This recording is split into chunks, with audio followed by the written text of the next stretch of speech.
just have to make the right decision eventually.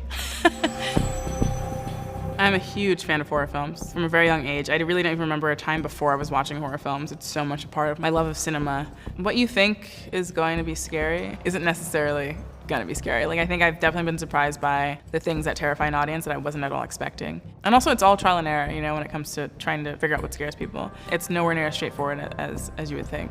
The legend is, if you say his name 5 times while looking in the mirror, he appears in the reflection and kills you.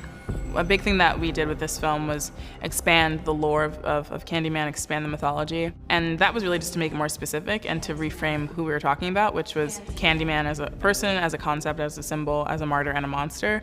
And so telling the story from a Black point of view, I think, helps. Instead of it being an outsider looking in, trying to write a thesis about it, it's actually the people experiencing it. I think that's the best way for an audience to understand something as traumatic and with a history as long as what we're talking about in our films. Anthony, this is a real. A big part of preparation for me and getting everyone from my cast to my crew on the same page is making sure that, like, me, my DP, and my production designer are all in the room together, and we're talking about, if I want the colors to be like this, like, how does that affect the camera department, how does it affect the production design department?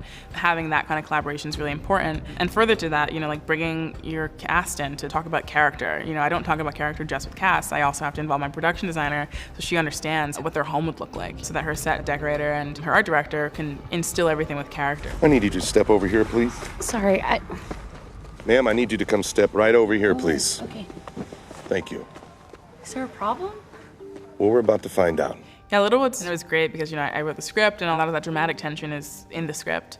Exploring the tension on the page first, because that's kind of the journey we went on with Littlewoods was, okay, this works on the page, how do we make it work when we shoot, and how do we just amplify it in post with cutting, with music, with whatever we have at our disposal. And that happened, I think, tenfold on Candyman. You know, it was really making sure in the script everything was there first and foremost, doing the best we could on the shoot day, and then just really amplifying everything in post.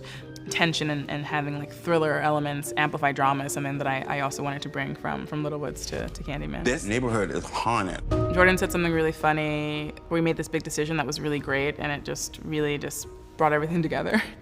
And he goes, just have to make the right decision eventually.